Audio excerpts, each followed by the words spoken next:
It's another Friday night, and it's Friday Night Photoshop. I'm Mike Leonard. Tonight we're going to talk about Adobe Camera Raw, but revisited.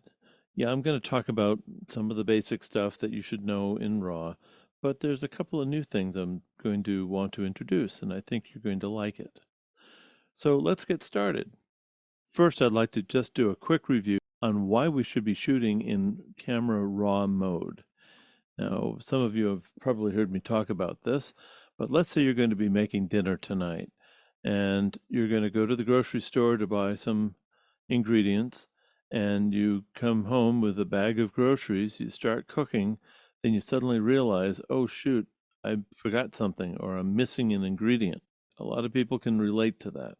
So you go back to the store to buy that ingredient, but the store is closed. What do? You get a punt. That's like a JPEG file. With a JPEG file, you got to make do with what you got. Now, what if you could have gone to the same grocery store and brought home the entire contents of the grocery store? You could have brought home the whole dairy aisle, the whole canned goods, the produce, the deli, the paper goods. Imagine bringing the entire grocery store home with you. That is a RAW file. That's the reason why you bought the DSLR camera that you own, because you want to make better looking images. And you may have spent $1,000, $2,000, maybe even $3,000 on this camera. And if you're only capturing in JPEG, well, I could have saved you a lot of money because you could go out and buy the Kodak EasyShare point and shoot. So with a RAW file, after you've taken the picture, you can correct the exposure by plus or minus 5 whole f-stops. You can correct for and change for the white balance if you accidentally shot in auto white balance. We all know that the word auto is misspelled. When we talk about white balance, it should be AWFUL. You can fix for lens distortions, which I'll be demonstrating here some tonight. You can sharpen and remove noise or grain. There's dozens of other parameters that you can do with a Camera Raw image in Adobe Camera Raw.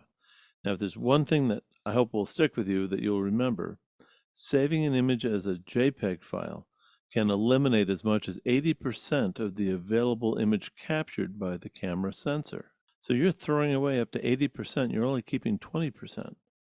Like I say, if you're only going to be capturing a JPEG, you should have bought the Kodak EasyShare for the $59, because that's all it does.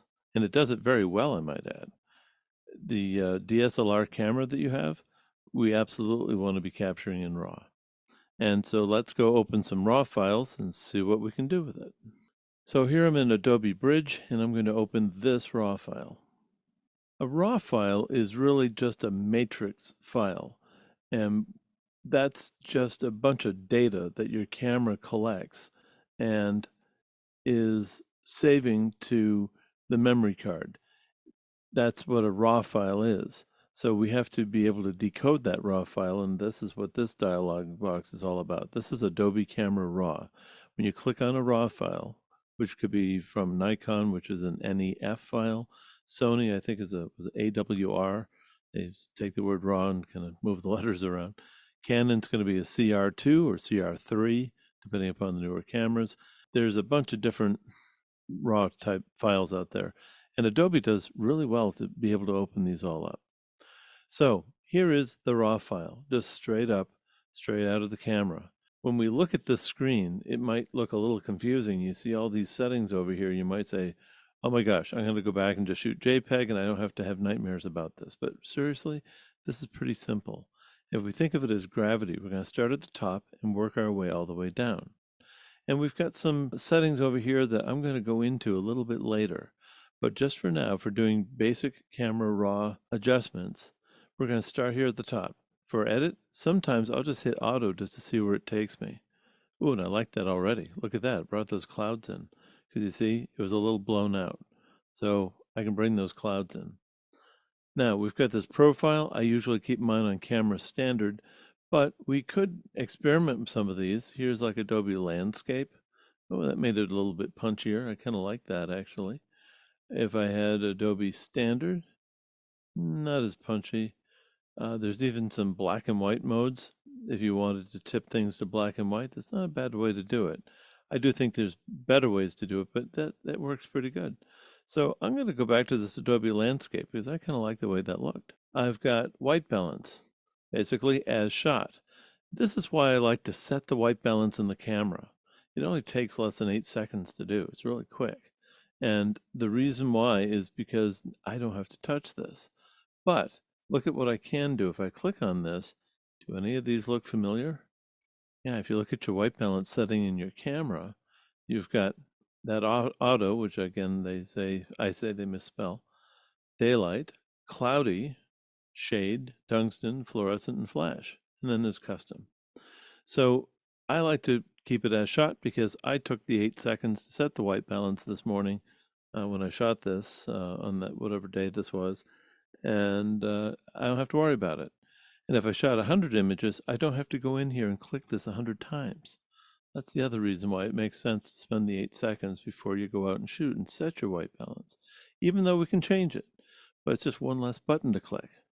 Now, if I wanted to adjust this, I do have the color temperature here, which I can move up and make this look a lot warmer, or I can make it look a lot colder. But in this case, I kind of like where it was. I'll just leave it in as shot.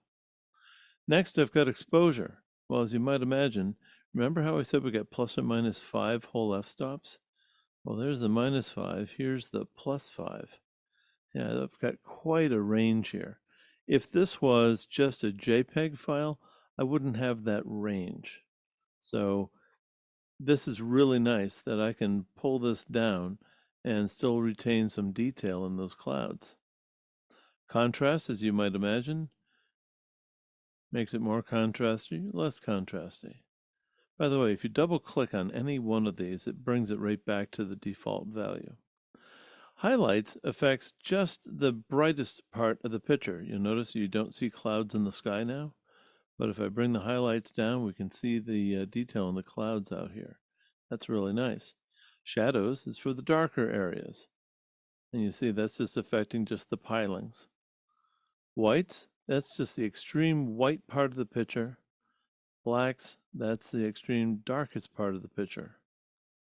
Now, how do I know where to adjust these? I have a histogram up here.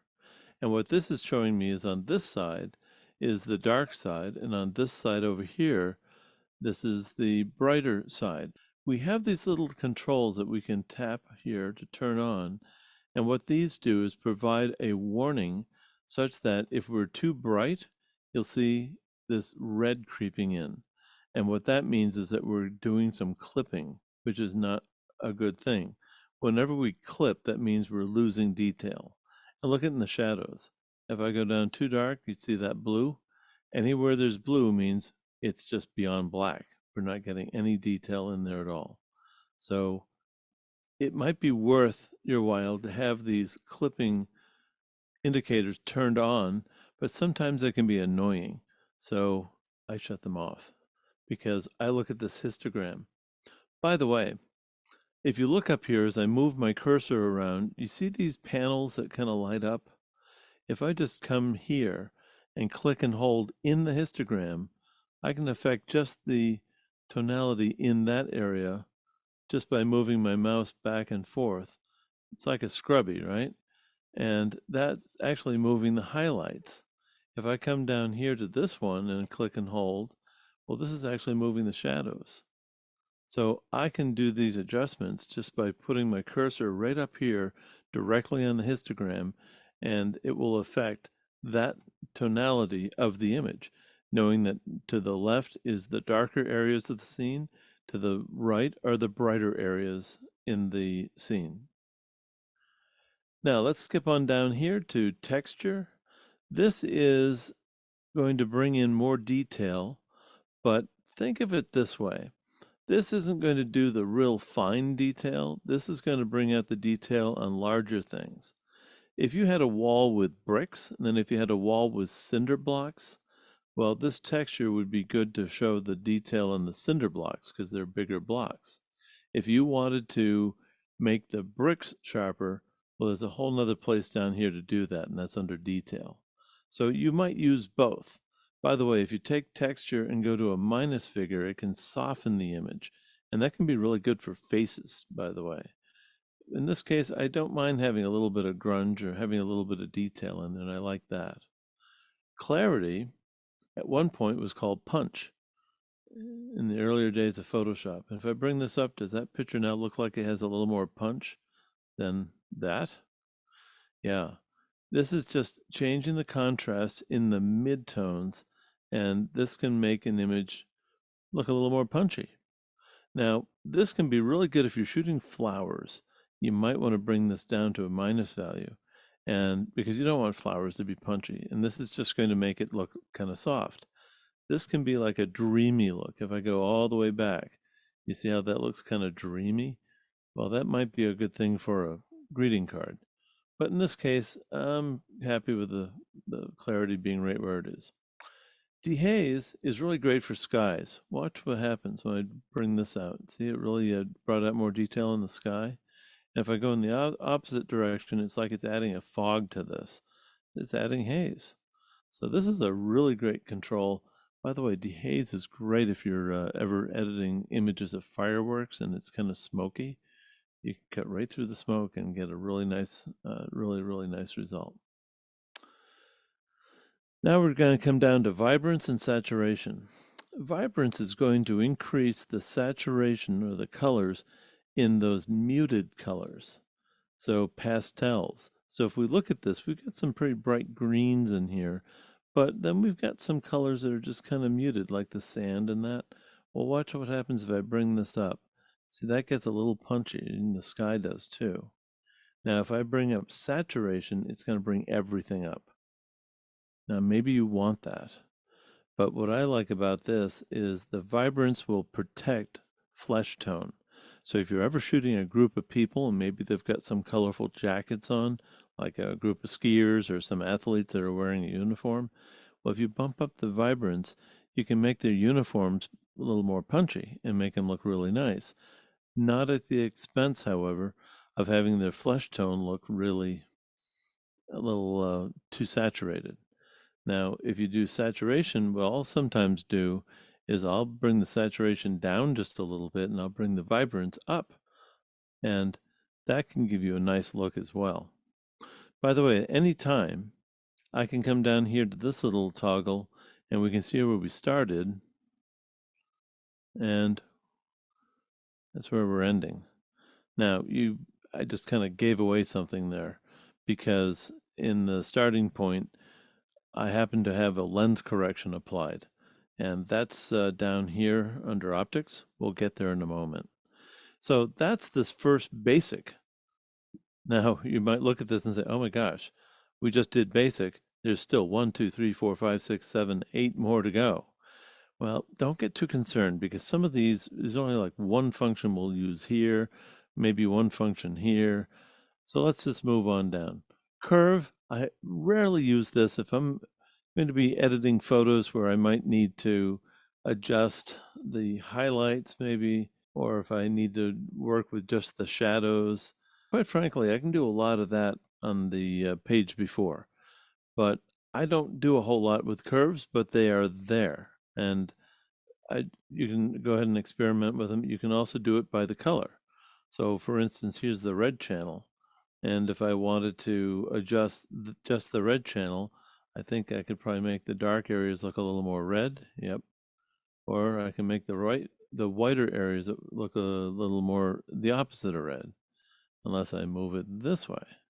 You see what we're doing? We're either influencing it by adding red or we're adding the opposite of red, which is cyan. So again, I rarely use the curves. Now this next one I use a lot. And detail, if there's one thing I want you to remember, if you forget everything else I tell you tonight, there's a way to use this control that's really important. And you want to start with masking. I know there's a lot of things in here. Now, by the way, if you don't see all of these, you may not have these expanded. If I close these little carets, it might look like that if you've never been in here to use this.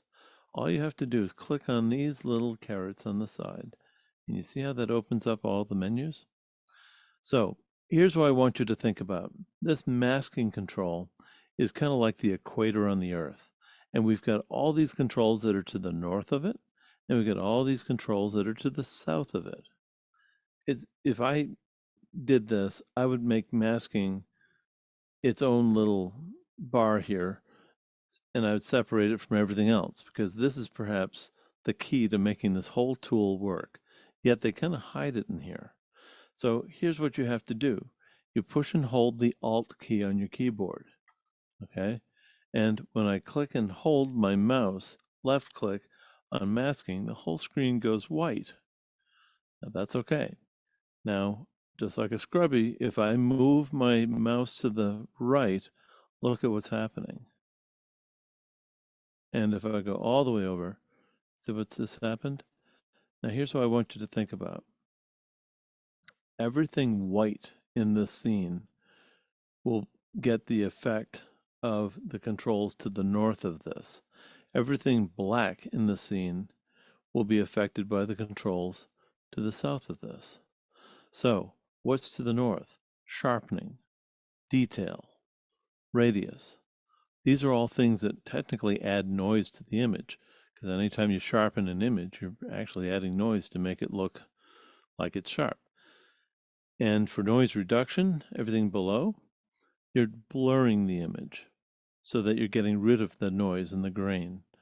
So this allows us to pick and choose. You see, if I just started over here, everything would get sharpening.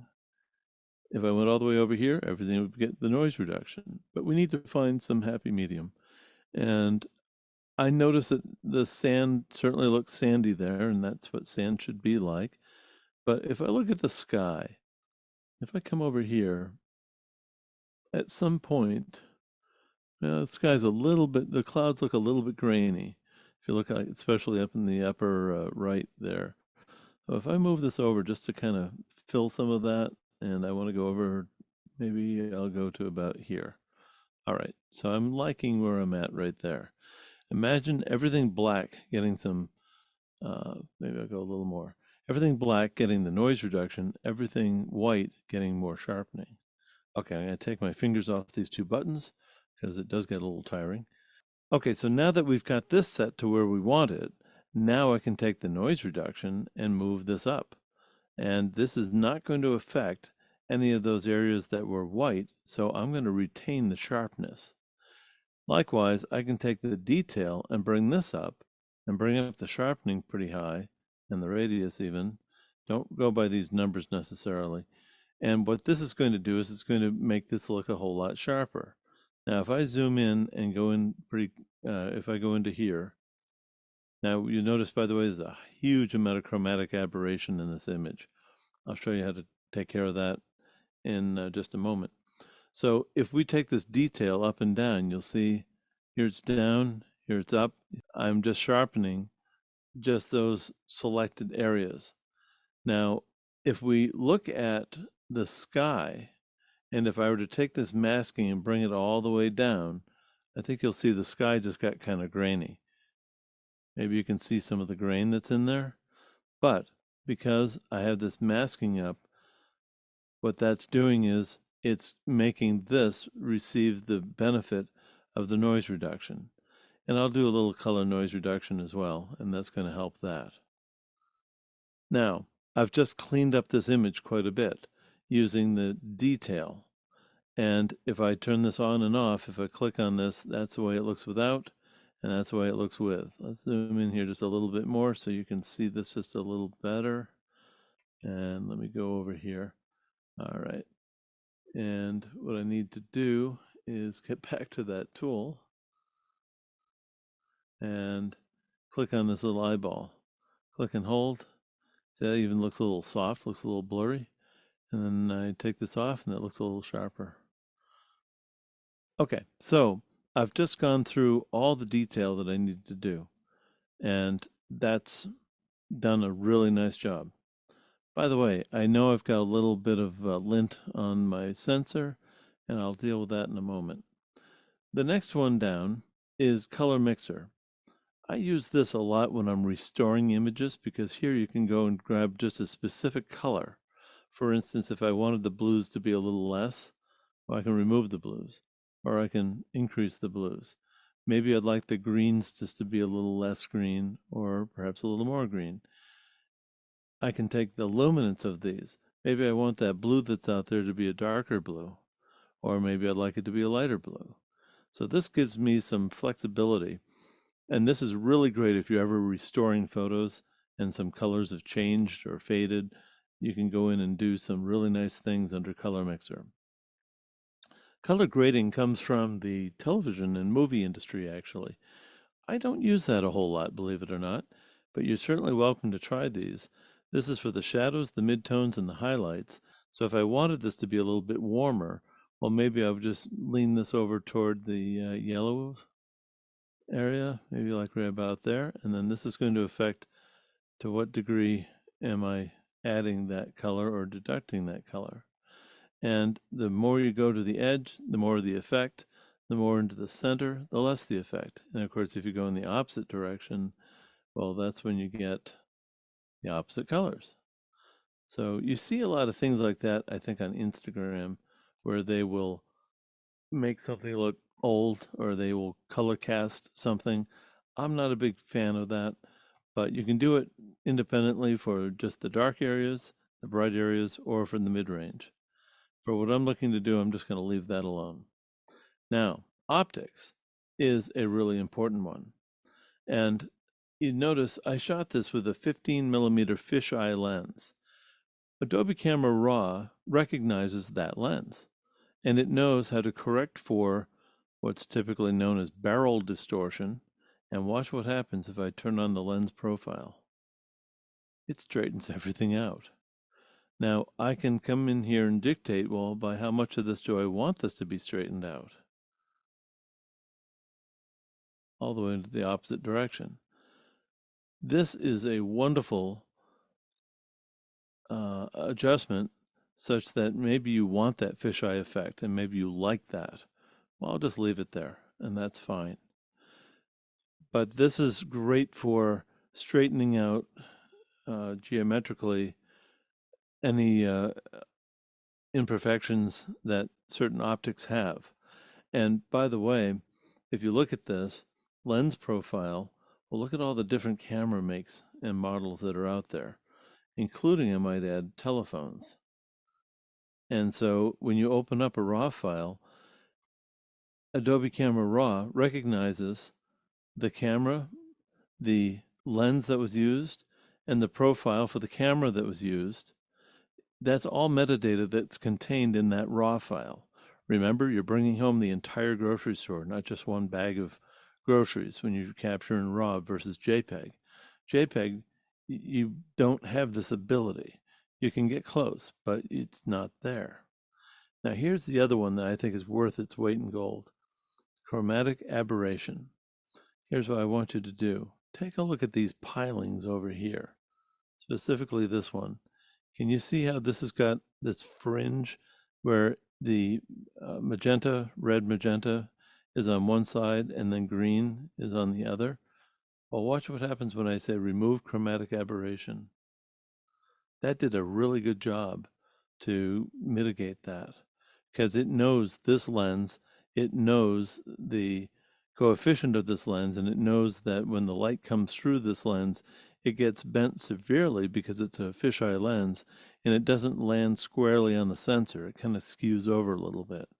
So if I needed to touch this up to get this even a little bit better, like I need to do here, this is where I'm going to come down and say, let's just add a little more of this purple amount just to get rid of that. You see, I didn't have to bump that over too much. And you know what? I do see a little bit of green in there. So I'll just move this over and boom, just got rid of that. Now, when I zoom out and look at this, see, we don't have those colors around the edges anymore. About 4 or 5 Photoshops ago, there wasn't this single button. You actually had to go in and manually defringe everything. So if you have a RAW file from years ago, open it up again and come in here and just click that little button there, remove chromatic aberration, and tell me if your image doesn't look better. It does a very good job, and I think that looks really clean. So that's all I'm going to talk about under optics. Under geometry, I don't know what's going to happen, but we'll just try this. And it did a very minor adjustment. What this does is it looks for any horizontal and vertical lines, and it does what it can to straighten them for you. This is a great option if ever you have to take pictures inside a house or like a hotel room, or maybe you're showing a house if you're a realtor, or maybe you have to edit photos for a realtor. Well, if you use a wide enough angle lens and you take a picture in a room, the walls could look like they're falling in, or the ceiling could look like it's drooping. Well, just by clicking this, I call it the architecture button, but it's really auto, it'll straighten everything out for you, and it does an amazing job. There's some other images that I can show you a little later. Now, here's one where we might just want to level things, and if I click on this, you see this image is pretty good. Here's one where it's just going to look for the verticals, and not much change there. This one can be kind of odd. It looks for a horizontal and a vertical, and it can sometimes move things a little bit, but that's not too bad. And then we've got this one here where you can actually go and customize, and you can say, all right, this is a vertical, this is a horizontal, and say, show me one more vertical or one more horizontal. And it'll stretch and bend the picture to those guide marks that you can set. And again, that can be useful if ever you're dealing with pictures of real estate or houses or even city skylines. Sometimes you might want to make sure a building is absolutely vertical, not leaning. All right, next one down, effects, and vignetting is what we're going to use here. Look at this. I can darken the edges so fast. How's that? That took less than a second. If you're going to be showing your work, it's worth having the edges a little bit darkened, particularly if you're going to have your work up on a board with a bunch of other people's work. And the eye always goes to the brightest thing. So if the edge of your image is bright, well, the person's eye will probably go to the edge and then move on to the next image. If you just do a subtle, and it doesn't have to be much, just a subtle vignetting. Look at this if I turn this on and off. Yeah, this is off. You see that? The edges just went bright. And if I turn this back on, see they just went dark? Well, you're going to have people looking at your image for longer. And if your image is up to be judged, that can be a good thing. Because a judge sometimes will say, what attracts me to this? You know, why am I looking at this one for longer? There's something about it that I really like. Well, that can be really important also if you're selling your work, because you want to sell your image. So that's just a real simple vignetting. And then the last one in this mix is calibration. And I don't even go there. This talks about the different process versions. They have all the way back to version 1. Some people like the controls that were in the older versions of Photoshop. I think they've just gotten better. So I don't have any need to go back to a prior version. The only time I might do that is if I'm working with some image that somebody has sent to me and they haven't updated their Photoshop for whatever reason, and they're working in an older version.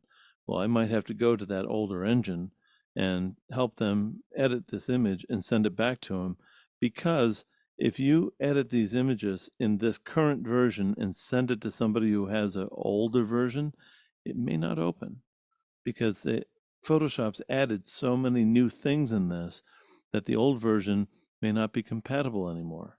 So just something to think about. And if that ever does happen, tell your friend or whomever it is with whom you're working, go and update your Photoshop. It's that simple. And if they especially have the subscription version, like I think we all have, go and update it. That's all you got to do. I mean, it doesn't cost you anything to update that if you're on the subscription model, that is. Before the subscription model, well, yeah, you'd have to pay to get into the new version, but I'm just saying that's something to think about. All right, so I've pretty well done all I want to do with this image, but now there's a couple more things I need to think about. First of all, do I want to crop this and do I want to resize this? I think I might. So this up here, this edit key, is to me is like a home key. I'm not going to worry about these up here quite yet, but I am going to come to this tool, which is the crop tool. And this is the tool that Adobe broke about 2.5 years ago, and you'll see why here in a moment. But let's say I'd like to make this a 16 by 9 presentation. Well, instead of just being able to move the box around, look at this. The whole image is moving, and that's a pain.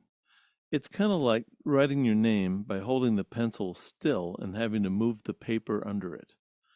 I've never understood why Adobe doesn't have an interest in fixing this, but that's a whole nother discussion sometime. So for now, you have to move the image around the crop area. And to me, it's just counterintuitive. It just doesn't make sense. And it's using a lot of resources. You know how much easier it is to move just a simple little box in a graphics card than to have to move all these pixels? I mean, what if this is a 100 by 200-inch image?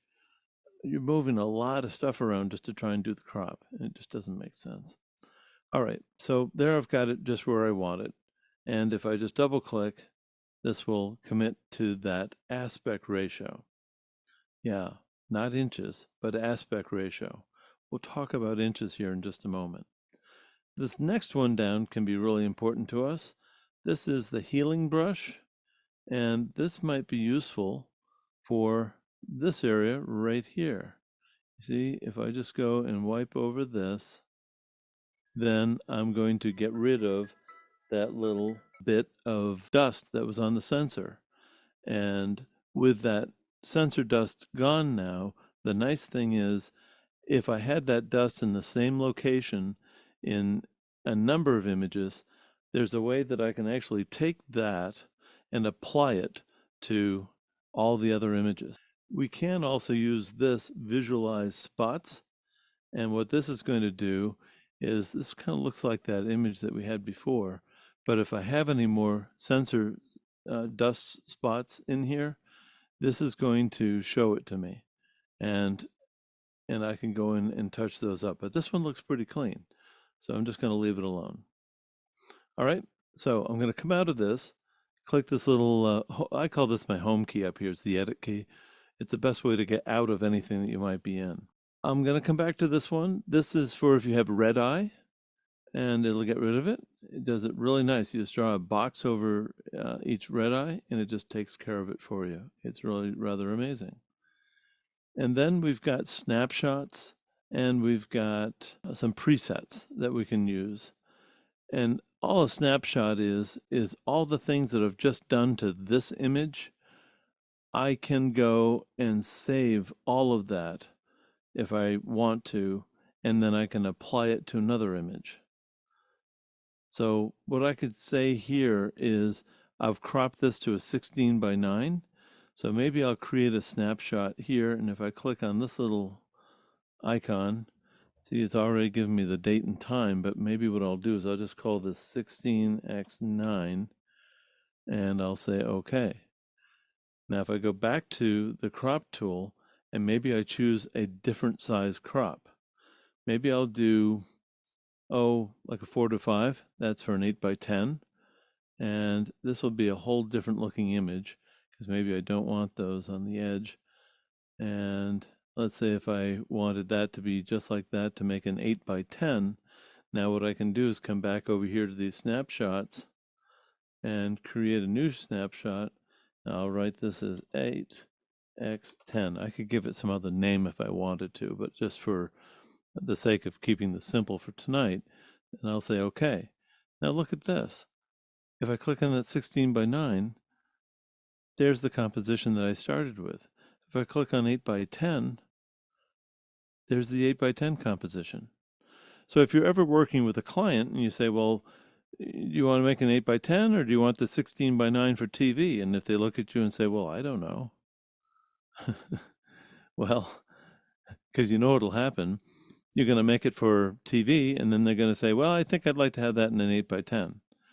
Well, you're going to have to go back and reopen it and recrop it. Well, just do it now. I mean, you're here. Just do it now. And then you can save these snapshots. You can come back to them. That's a really nice thing about the snapshots.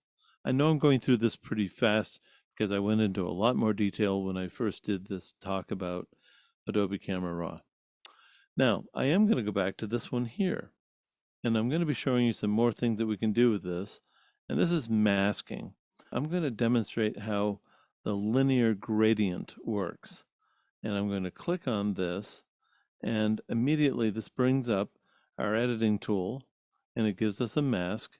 And what I'm going to do is maybe I'd like to just darken the area down here. Now, if you remember in the days when you shot film, and even still with digital, you might put a neutral density filter that's maybe like a partial neutral density filter, and you want just a portion of the image to be darkened, but the rest of it to be light. We can do that.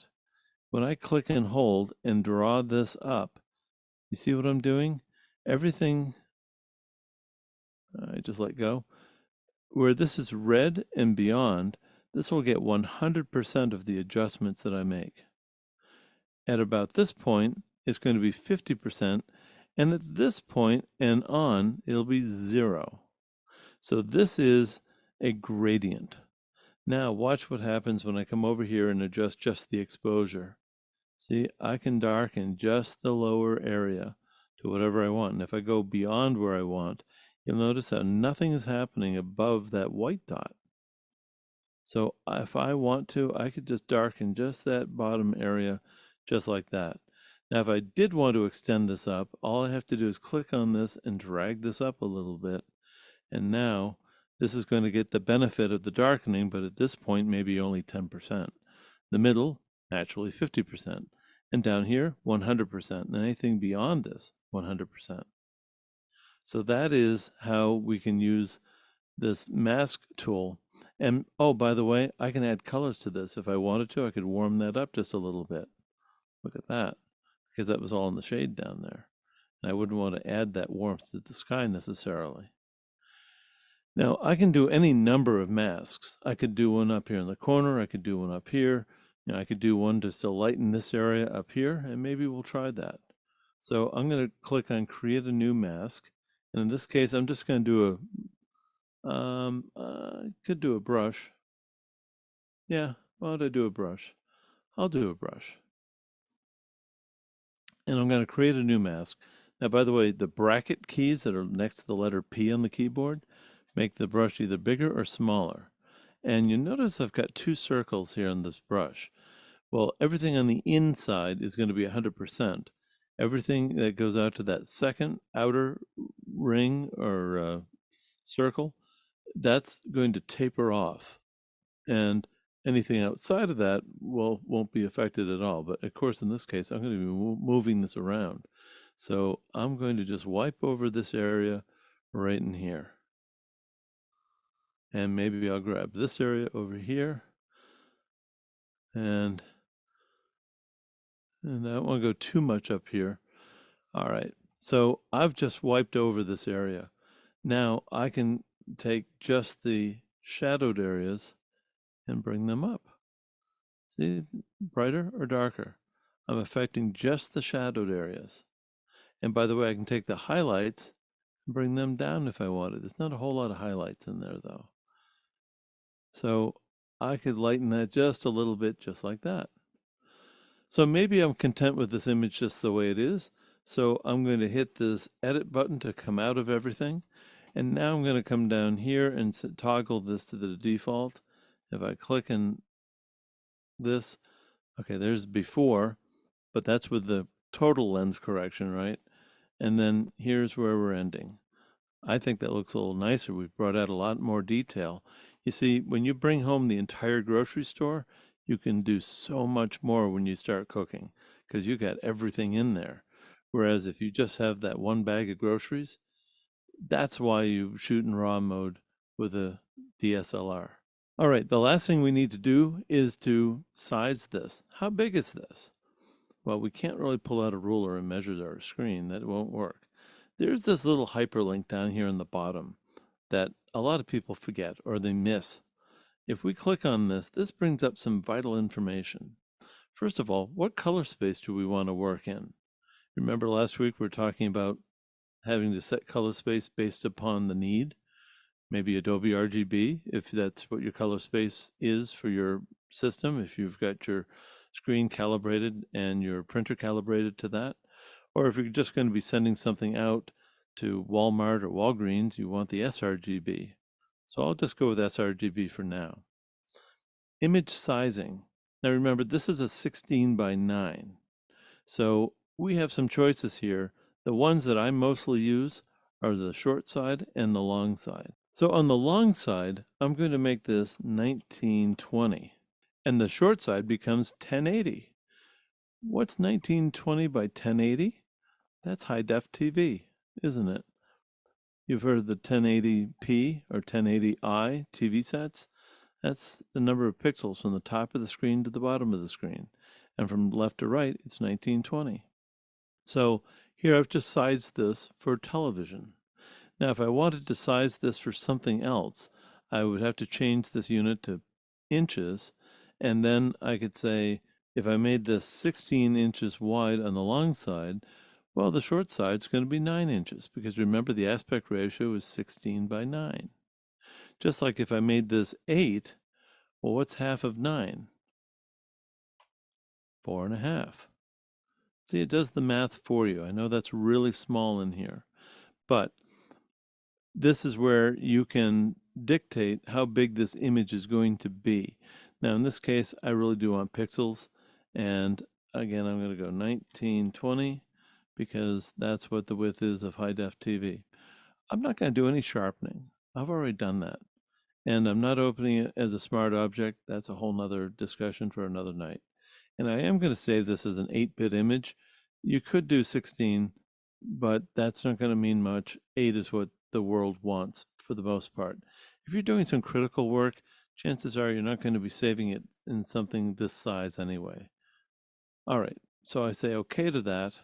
Now all I have to do is to say either open or done. We don't want to do cancel. If I hit cancel, all of these adjustments that I just made all get erased. If I say done, they all get saved. If I say open, they all get saved, and this will bring this image right into Photoshop. So right there, by opening that, it took a little bit, but it brought it right up into Photoshop. Now in here, I could go and do more editing. I could put text in. I could do whatever I'd want to do in Photoshop. And then if I'm going to save this, I'm going to hit File, and then I would do a Save As, and typically save it as a Photoshop file, or if you are only going to need a JPEG, well, save it as a JPEG file. The beauty of this, because if I do save it as a JPEG, and I'll say Save, and I've already done this before, so I'm just going to say OK, and I'll just overwrite that.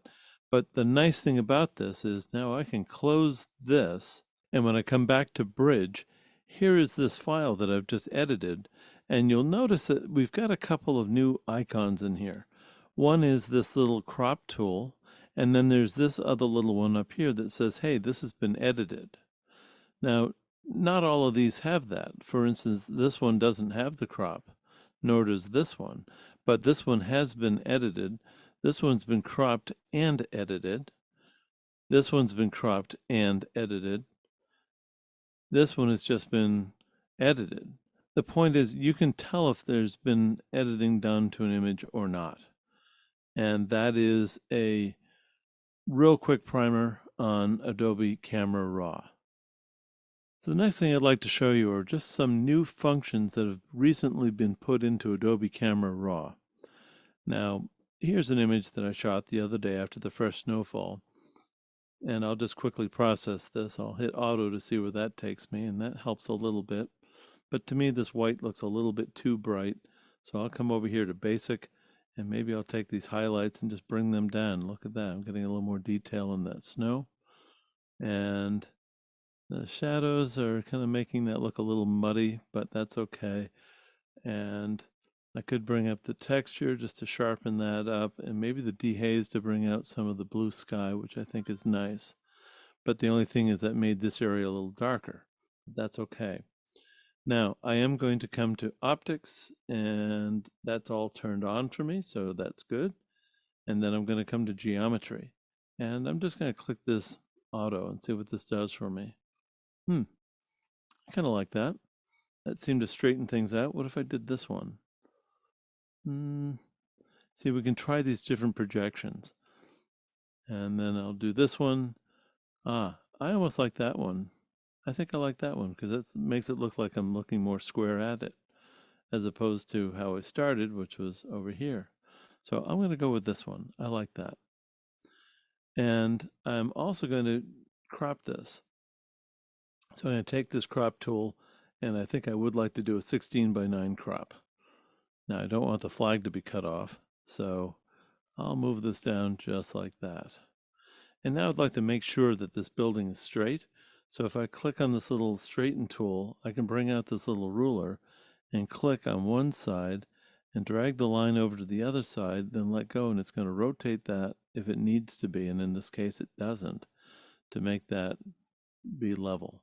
So I'm happy with the way that is. I'll just double click. Now next, I think I would like to use the effects just to go and darken, do a little vignetting. Not much, just a little, remember? Just a hint. All right, so I'm pretty well done with the basic controls, and I can try clarity if I wanted, but I don't know if I like that. I'll just leave it there. And texture, of course, is just going to, like I say, bring up some of the detail. Now, I would really like to lighten up some of the darker areas in here. Now, I could just come over here and take shadows and just move it up. And that does an okay job, but it also brings up the white areas, you notice? But that still hasn't affected the areas that I would like.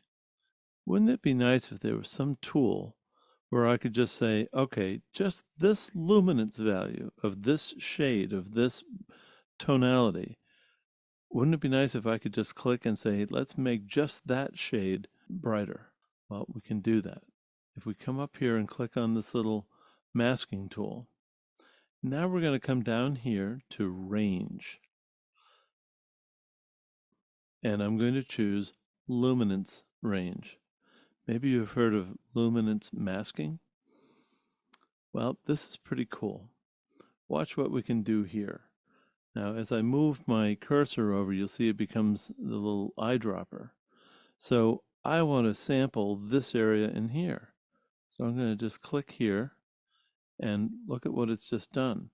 It's just affected just that area of luminance. And I can come up here, I can show the luminance mask, and you see that's primarily what it's going to be affecting. Now, everything that's red is what's going to be affected. Everything else won't be. I can even affect to what degree this is going to be affecting it. And in this case, I might just bring this back just a little bit like that, because those are just the areas that I'd really like to affect.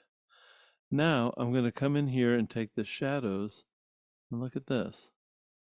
You're not seeing much, but I'm moving them up, and I'm going to take the exposure and just move that up a little bit. I got to be careful how I do this, because it gets ridiculous if I go too high.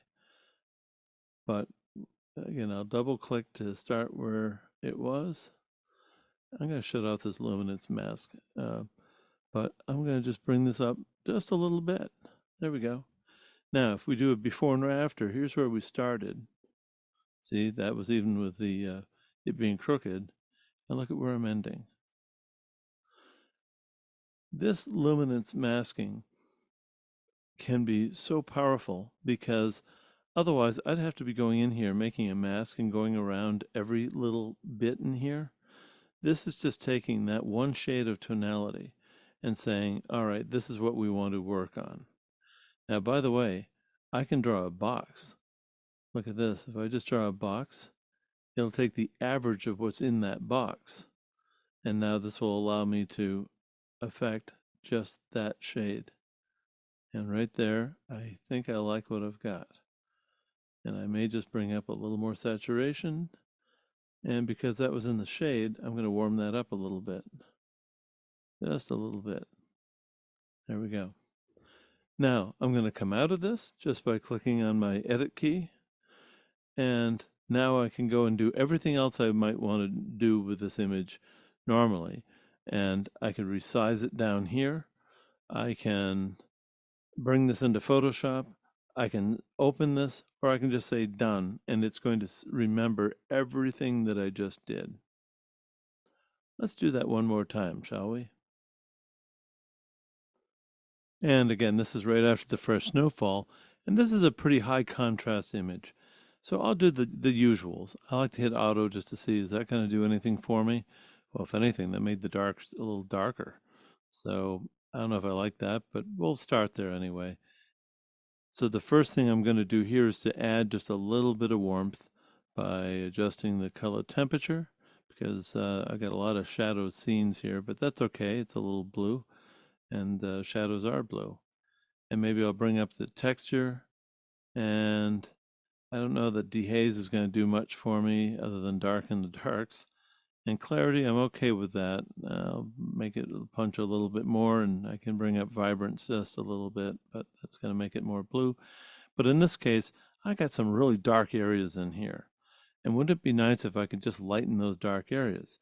Well, if I take just the shadows and bring that up, well, that helps a little bit. Okay, but it doesn't go quite to where I want it to. If I take just the blacks, well, that just kind of makes the whole thing look a little muddy. So I'm not real happy with that. So again, I'm going to come up here and I'm going to click on this mask. I'm going to go to range. I'm going to choose luminance range. Once this comes up, I'm going to take the eyedropper tool and I'm going to click on the area that I'm interested in particularly affecting. And look at that, it just found that whole area. If I show the luminance mask, that's the area where it's going to specifically be affecting. And that's pretty much what I want. I can tweak this by adding more or removing some. But in this case, it did, I think, a pretty good job to get exactly what I wanted. Now I'm going to take the shadows and look at this. I can also bring up the exposure just a little like that. And I've just lightened the darkest areas. And if we go and look at the before and after here again, see how dark that was? And look at all the details I was able to dig out of this. Even this rock over here has got details now. So that's what the luminance masking can do for you rather quickly, I might add, right here in Adobe Camera Raw. And by the way, again, these are in the shadows, right? So maybe I'll just warm that up just a little bit. That looks pretty nice. And I just click up here to come out of that. And there's the image that I've just edited. Now, this might be a good case to come and use this tool and grab the gradient tool. So I have to say, create a new mask, linear gradient. And in this case, I'd really like to have the entire sky coming right down here to about the water, right in there. And now what I'm going to do is just bring the whole sky down, just like that. And I'll bring some of the highlights down. So I bring that up. And maybe I can warm the sky just a little bit. And maybe I'll even bring up the saturation just a little bit. And I can come down here further and do some of this dehaze. And I think I've got this pretty much where I want it. And again, if we look at the before and after, here's the before, which looks kind of, I mean, it's a snapshot. And here's the after. And let me get rid of all the junk on the screen. Again, before and after. That certainly makes it a whole different scene. And I just did that very quickly. I probably wouldn't have added quite so much color in here, but you at least can see how that luminance masking can be your friend. Let's go look at another image.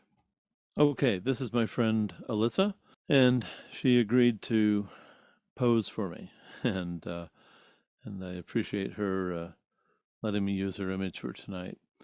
Now, here's a case where I need to select her, and I need to lighten her up, and I'd like the background to be white.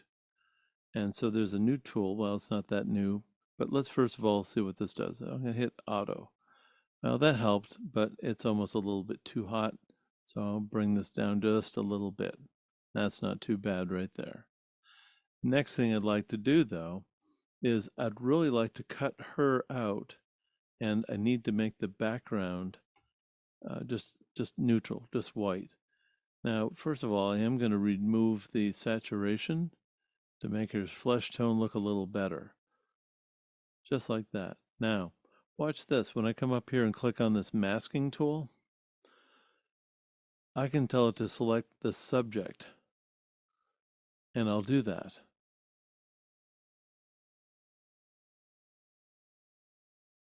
You have to give it a little moment, but Photoshop does this very well. And look at that, it even found all of her hair, even the finer hairs. Now, what I want to do next is actually to invert this. So if I click on this little dots here and say invert, this is going to give me just the background now. Now, what I want to do is to absolutely remove any saturation that's in the background. If I bring this up, well, that is pretty clear, but I'm going to bring this all the way down so now I know that the background is absolutely colorless. Now I can take the background and make this whiter, or I can go even darker with it. But in this case, I want this to be a little bit lighter because this is going to be printed onto paper, and I need this to be the same brightness as the paper. I need this to come right off and feather right in so that you don't see like a box around it. So there's that.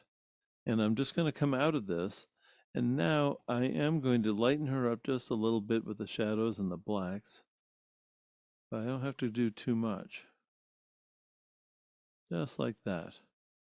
Now, so far, everything I've done is in Adobe Camera Raw. Remember how I said we can make flesh tones look a little bit softer if I bring down the clarity? So there's that. And even texture, if I do this, it can make the flesh tone look a little bit softer. Now, I'm going to zoom in on this just a little, and I'm going to do a before and after, and I want you to notice where we started and where we are now. Here's where we started, and we're far from done. And that's where we are now. Now, I'm going to need to do some work in her forehead and in her nose and in her chin. And I can try this healing brush tool, which might be of value. Let's just try right here on her nose. If I just click right in this area. I don't quite like what that did, so I'm going to do Control Z to get rid of that. I can do that better over in Photoshop.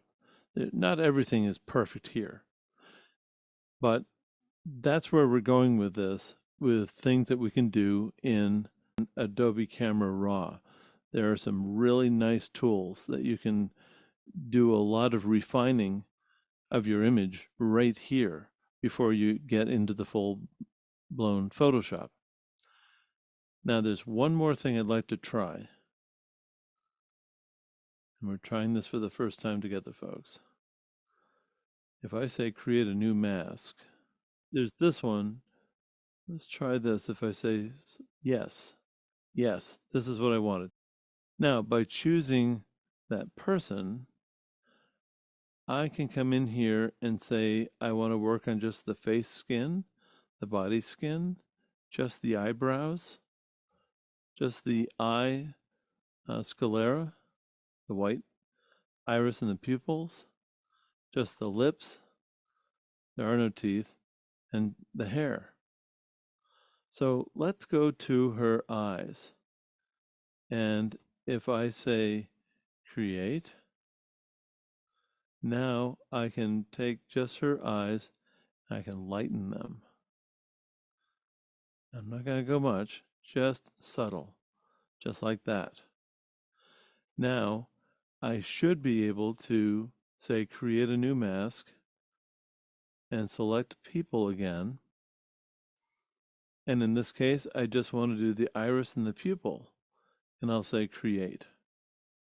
And now I can take just that part and lighten just her eyes, just to give them have just a little bit of a twinkle. And maybe I want to have her to have blue eyes. And I'll bring up the saturation and affect the shadows. I've just given her some blue eyes. Maybe I need to bring that exposure down just a little. Now, if we go look at the before and after here, here's where we started. Here's where we're ending.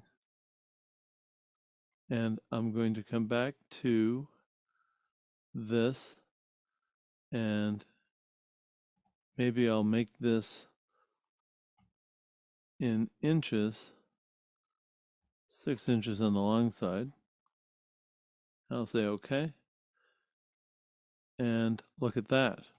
And again, if I do the before and after, I've just made this background white.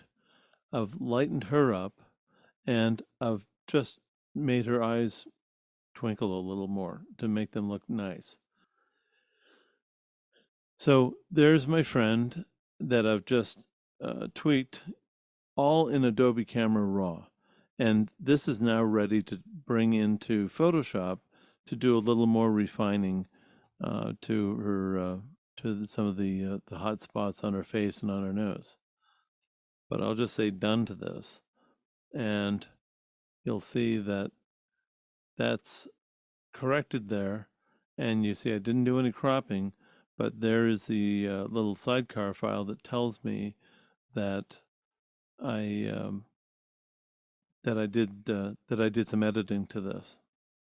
Let's do this one more time. This is my friend Lloyd. Now, this is actually a little bit soft. It was just a grab shot. So let's just see what auto does immediately. It's not bad. Maybe I will choose the portrait here just for the sake of it. To me, again, that just looks a little pasty. Okay, auto seemed to mitigate that. And I think I would like to bring up the texture just a little bit, just to make that a little bit sharper. All right, now let's go try this where I'm going to tell this to look for people, and you get this little working doodad here. It says finding people in the photo.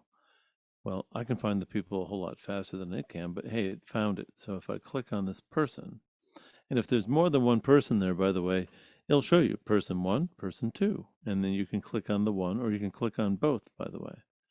All right, so now in this case, I think I would like to work on his teeth.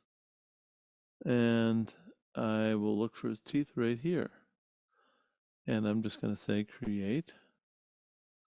And in this case, I'm going to bring up this exposure, and I'm going to take the saturation down to give his teeth, to make his teeth a little bit whiter. And then I'll do this. Now, this is a good case where if you can zoom in, it might be of benefit. So this is Control and plus. And if I hold my keyboard spacebar key, I can move that around. Now I'm going to see what I can do to make the teeth fill in a little bit nicer. Maybe I don't want them pure white. All right. Now if we look at the before and after here, here's the before and here's the after. Let me get that out of the way so we can see this. There we go. If we do the before, and there's the after. Looks just a little bit nicer. Now, of course, I'd have to do some more cleanup and things here, which in fact, this is a case where maybe I do want to bring this texture back just a little bit. And I think I do want to bring the saturation back, but I'm going to push the vibrance back up just so that his shirt is colorful and the background's colorful, but I don't want his face to be, the flesh tone to be that bright. All right, there we go. So see, I've just whitened his teeth real quickly. How long did that take? Here's the before, and there's the after. And I might just come in here to effects and just kind of do the little vignette, put that around him, and be done with it. So those are just a couple of new things that I think are worth experimenting with in Adobe Camera Raw. And again, you get to it by clicking up here on the masking. And when you click on the masking, assuming you don't have a mask there already, you can select the subject, which is typically a person, the sky, background, which I've not done before, but I just find if I select the subject, then select the inverse. I guess it's pretty much the same idea. Select objects, people, and then these are the tools that you can use to be able to paint on the scene, either with a radial gradient, which is just like a circle, and you can darken or brighten within that area, linear gradient, which I've demoed. That's great for skies and or lightening or darkening an area of the image. And of course the brush, where you can go in and do just a specific area. And then we've got the luminance range and color range, which I did not demo. I didn't have a whole lot to work with that tonight. But luminance range, that's that luminosity masking, which is really popular. And I love the fact that Adobe's put this into Camera Raw. It makes it real easy to use. And don't expect big changes out of that. It's really more for the subtle. Like I just lightened that one little dark area in that school. That's what you're doing with that. But it would take you a long time if you didn't have that. And that's where I'm saying this is a great tool to go and experiment with. So there's a quick walkthrough Adobe Camera Raw, including some of the new things that they've added just recently that I find pretty impressive. Thanks for watching. Bye for now.